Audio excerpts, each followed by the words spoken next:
Hey, good morning, everybody. This is Curtis. I saw that hot mess of an interview that Jill Stein did on the Angela Rye show. So first, I understand there are a lot of people who are upset about the genocide in Gaza. You should be upset. Just the massive corruption of our political system.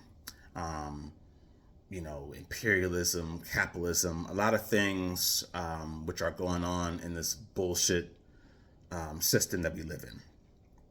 And the fact that America is an empire and it's just been engaging in nonstop genocides really since 1492.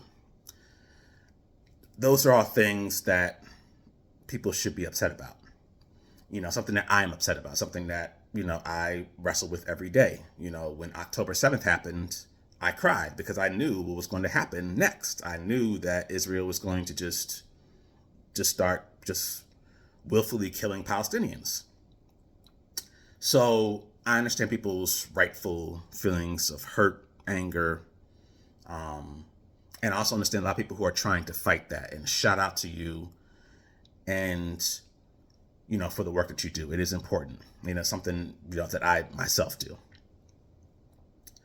But we have to realize that not every person who is a so-called fighter is really trying to make a difference. You have activist capitalists.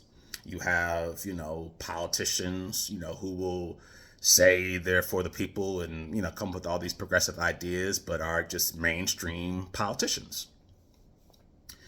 And that pretty much describes the Green Party. They're grifters. Jill Stein has been convicted of being the grifter by the FEC. She took money for a Secure the Vote or Protect the Vote campaign in 2016. She raised about $7 million and then used the money to pay off some of her acolytes and didn't use that money for its stated purpose. And she was, investigated by the FEC and found guilty. Right now, Jill Stein is, she's proclaiming to be an anti-genocide candidate when she supports genocide. She supports American settler colonialism. She's a liberal. She supports settler colonialism in Israel. She's a Zionist. According to her website, Jill Stein, I think 24.com. She wants peace and security for the Israelis and for the Palestinians, which basically means she's no different than most Democrats in wanting a two-state solution, which is a fraud. She also receives massive amounts of donations from genocide profiteers. She herself is an investor in some of those profiteers. She invests in some of these companies which are genociding people in Gaza right now. She has received money in 2024 from IBM and Microsoft, which are heavily involved in the genocide. In 2016, she received money from Lockheed Martin. So you can't be an anti-genocide candidate when you support genocide here locally and abroad. And you're getting funded by the people who are committing the genocide. Now, on top of that, Jill Stein is getting support from the pro-genocide, openly anti-Palestinian GOP. There is a GOP operative who has submitted petitions on her behalf in New Hampshire. And if you go on this fool's page, his name is, I think, Jefferson Thomas, named after a white supremacist pedophile slave master.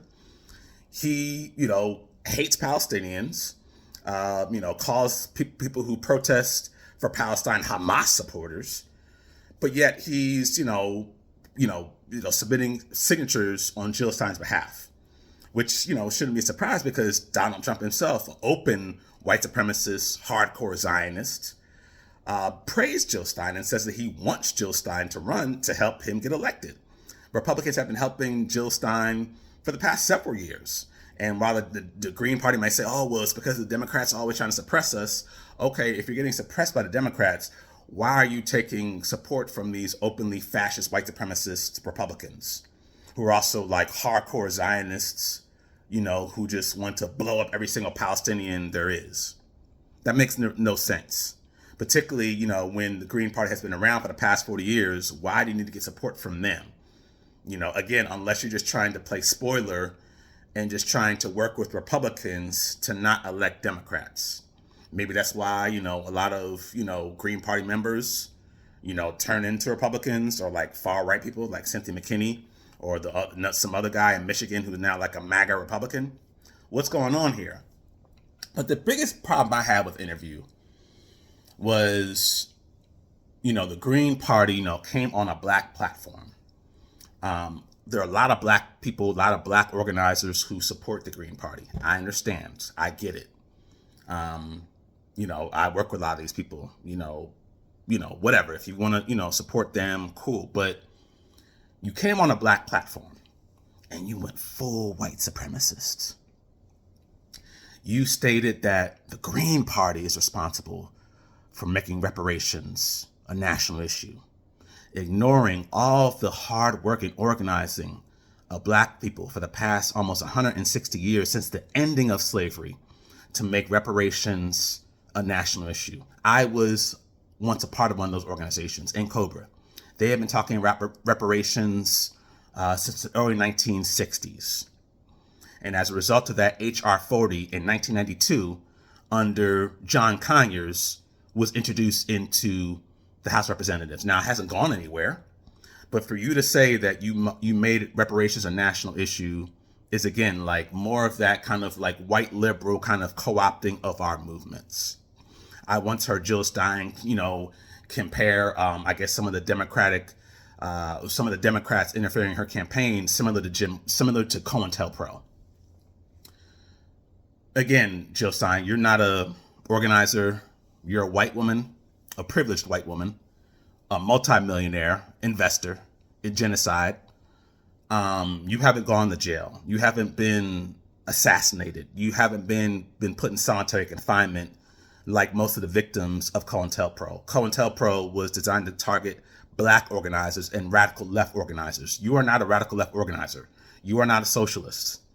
You are not out in the streets, trying to bring down the national security state. You're just not. You may have some criticisms and some really good criticisms, but you're not that. So don't compare your bullshit struggle with the Democrats to the genocide that black people experience, as a result of COINTELPRO. COINTELPRO led to the death of Fred Hampton Jr., of Malcolm X, of Martin Luther King, of so many other Panthers and organizers. And people to this day are still in jail as political prisoners as a result of COINTELPRO. Your ass is free. You're a multimillionaire. You lived in a nice white community somewhere in Massachusetts. So again, like, that's offensive. But again, they were kind of doing that during this interview. Her VP pick, who was only chosen, to kind of exploit Palestinians and their pain, because Jill Stein originally wanted a Palestinian to run as VP to kind of, to really make herself look like an anti-genocide candidate, which she is not. But she chose a black Muslim, Butch Ware, who, says Kamala Harris isn't black. He openly said that, has mispronounced her name twice on this black platform. Like, and again, he's a politician. Like, I've seen some of his videos where he knows her name, but has now intentionally mispronounced it on some like right-wing kind of ADOS, Donald Trump type shit. Which again is kind of like proof that these motherfuckers are working with Republicans, so, Democrats don't get elected. Like, why would you mispronounce her name on a black platform twice? And the first time he did it, he didn't even he was like, whatever. Then on top of that, when Angela Rye raises some rightful criticisms about the Green Party not having no power, being virtually, non-existent, she responds, oh, that's a white supremacist talking point. Again, kind of, using that whole kind of woke white person, like, oh, because I have black friends, and because I went to a Black Lives Matter protest, I can now tell black people what is white supremacy. Like, no, you can't, Jill Stein, because you're a white supremacist yourself. Facts. So, the fact that you tried to call, Angela Rye, tried to, oh, yeah, that's a white supremacist talking point. and then double down on it by saying, oh, it's a DNC talking point. Like, no.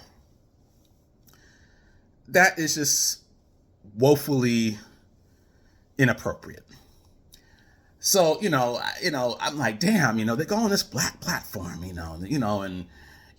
then another thing, Jill Stein just openly lied, because she said that, oh, AOC is lying, when, she, because AOC criticized Jill Stein for being predatory, because she's a grifter. She was like, oh, the Green Party has, 1,500 office holders throughout the country. I looked it up, y'all. 1,500 is the amount that they've elected since 1985. Currently, the Green Party has 152.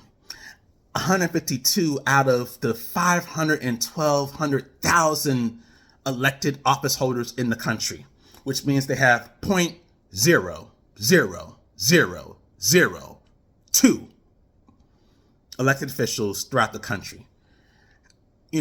Man, that's a big ass stretch to go from 1,500 to 152.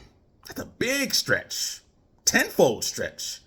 Was Jill Stein lying, or was that like some cognitive decline because she is she is in her 70s? No, I call bullshit. She's full of shit.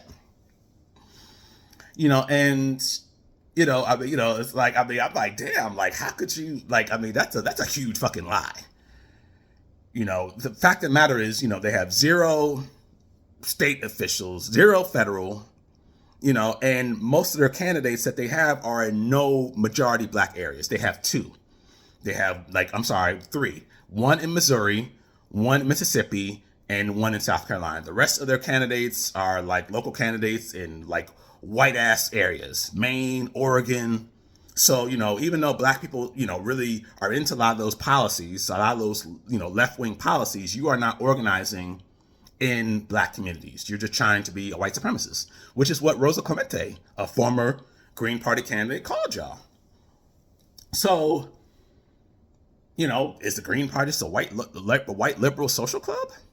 Why do you keep wanting the same old raggedy white woman every single goddamn election? And the Democrats are horrible. Yes, they are. Republicans are horrible. Yes, they are. But unfortunately, your failures can be looked at 2 ways. Like, it's either democratic sabotage or just a grift.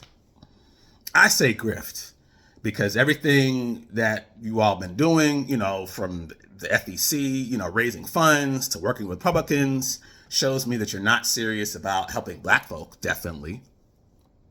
And that, you have no desire to be, to have real power. You just want to kind of complain, about how bad things are. And the worse things get, the more that helps you all.